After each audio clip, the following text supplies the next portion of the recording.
So, Star Wars Episode VII, The Force Awakens, directed by J.J. Abrams. I wanted to say right away that I won't be giving spoilers in this video, even though the movie's been out for like a week now, and I'm sure all the hardcore nerds who actually care about spoilers already saw it, and spoilers don't fucking matter anyway. I'm still keeping this review spoiler-free. Also, I wasn't really going to do a review, or at least I didn't really want to, because I usually only do movie reviews either right when a movie comes out, like the day of, or if it's part of a feature. Otherwise, I don't see much of a point, but a few people asked for this. Actually, it was more than a few people, so here it is. The Force Awakens takes place something like 30 years after Episode VI. It follows a mixture of old characters and new characters on a very familiar plot to rebel, or in this case, resist, against an ever-increasingly powerful fascist force with an incredibly powerful weapon that can wipe out planets. Most of the film follows two new characters, Finn and Rey. Finn is a stormtrooper who defects when he is ordered to kill innocents, and Rey is a scavenger on a planet that is not Tatooine, it just kind of looks like it. There's also Poe Dameron. He's a skilled pilot for the Resistance that has a droid that contains a map that can lead to the location of the Last Jedi. But Poe doesn't really get all that much screen time as he disappears for a good portion of the movie. The droid winds up with Rey, and Finn runs into her while running from the First Order, which is like a renewed empire. The leaders are a thin, cruel man with a British accent and a robed warrior in a black helmet. Does this sound familiar? It should. Look, I'll get to my criticisms, but let me get this out of the way. I'm going to tell you what you want to hear. Episode 7 is very good.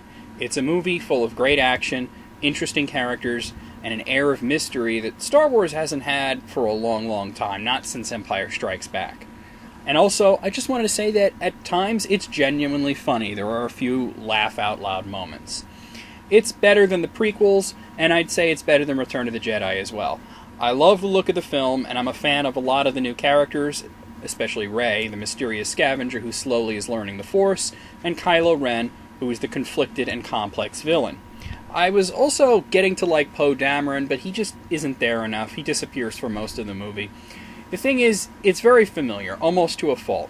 One of the new characters says about halfway through the movie that you start to see the same eyes on people. She was making a point about Finn, just basically saying, I can tell what you're all about by looking at your eyes.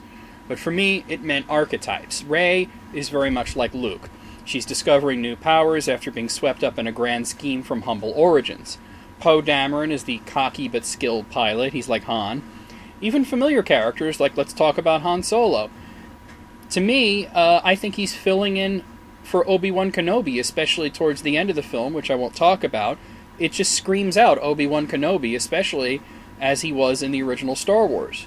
The special effects in the movie are spectacular in the way that they're subdued. The two effects that impressed me, one was just doing something new with an old effect when Kylo Ren uses the Force to freeze a blaster shot in midair. That looked really cool. And the other was watching the Star Killer fire, which is a very simple effect. It's basically a red line, but the use of color and shadow, it makes it intimidating and evil-looking. It's more effective, I would say, than the big green blast from the old Death Stars. The Force Awakens also seems to pace out, introducing old elements and characters, seeming to bank more on nostalgia than driving the plot forward, but a movie like this needs a healthy shot of nostalgia, as it really is about passing the torch. With the prequels, we had a predetermined outcome. We knew how it would end. We just wanted to see the mechanics of it. In this case, the future is a mystery, and anything can happen, and this movie plays off this well by giving us characters that we love, but also focusing mostly on new characters and giving them good development. What I'm trying to say is, I liked it a lot, but no, it's not the best Star Wars movie. It's a movie that at points has a lot of balls, but at some points it seems to want to play it safe. It's a movie that is transitional, easing us into this new era of Star Wars like you would slowly ease yourself into a hot bath, a little at a time. If I was to rank the 7 episodes, I'd say Episode 5, Empire Strikes Back, that's still the best, followed by Episode 4, the original Star Wars, then this movie, Force Awakens.